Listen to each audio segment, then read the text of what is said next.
સાંભળવા જેવી એક ઘટના યાદ રાખી લેજો તમામ। રાજસ્થાનના એક પરાંગણાની અંદર આ કાન ખોલીને તમામ આ ઘટનાને સાંભળે। આગેવાની કેને કહેવાય? રાજસ્થાનના એક પરાંગણાની અંદર બાબા સાહેબને બોલાવવા માટે આવે છે। શા માટે બાબા સાહેબને બોલાવવામાં આવે છે? કેમ કે ન્યાય એક સભા છે અને બાબા સાહેબ ભારત દેશના ઈ સમયના કેન્દ્રના મંત્રી છે, માટે ઈ મંત્રીના પદના રૂવે બાબા સાહેબને રાજસ્થાનની એક સભામાં બોલાવવામાં આવે છે। સાંભળજો, બાબા સાહેબને જેથી બોલાવવામાં આવ્યા ત્યારે ઈ સભામાં ત્યાંના મુખ્ય પ્રધાન રાજેન્દ્ર પંતની પણ હાજરી છે અને ઈ સમયના તમામ નેતાઓ મંચ ઉપર બેઠા છે અને બાબા સાહેબ ત્યાં આવે છે, બાબા સાહેબની આજ્ઞા સ્વાગતા કરે છે, બાબા સાહેબને યથા યોગ્ય જગ્યાએ સ્થાન આપે છે અને પછી બાબા સાહેબને કહે છે કે તમે 2 શબ્દ બોલો અને બાબા સાહેબ બોલે છે।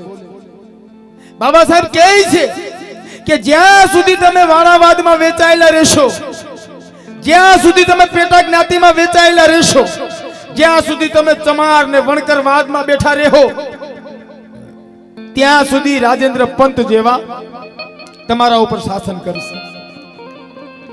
જ્યાં સુધી તમે પેટા જ્ઞાતિમાં વેચાયેલા રહેશો ને ત્યાં સુધી રાજેન્દ્ર પંત જેવા માણસો તમારા ઉપર શાસન કરશે, પણ જ્યારે તમે તમારા તમામ પેટા જ્ઞાતિને તોડી અનુસૂચિત જાતિના નેજા નીચે આવી જશો ને તો રાજેન્દ્ર પંત જેવા તમારા પગની બૂટની વાદળીઓ બાંધતા ન જો તો મને યાદ કરજો। આવી વાત કરે એટલે અઘરું તો પડે ને। હવે એના મુખ્યમંત્રીની આદર હોય ને એની વચ્ચે બાબા સાહેબ આ રીતની બગડાટી બોલાવે તો અઘરું તો પડે ને। તકલીફ ન થાય? તકલીફ તો થાય કે ન થાય? એટલે એને બાબા સાહેબને કઈ કીધું નહીં, પણ પત્ર લખ્યો જવાહરલાલ નહેરુને।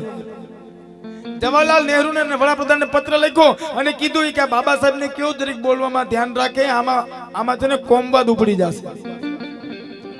તો જવાહરલાલ નહેરુએ એવું કીધું ભાઈ અત્યારે એને કઈ કહેવાય એમ નથી।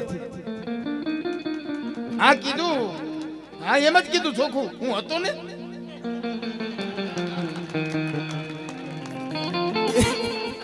એમ જ કીધું કે અટાણે બાબા સાહેબ ને કઈ કહેવાય એમ છે નહીં। તો કા?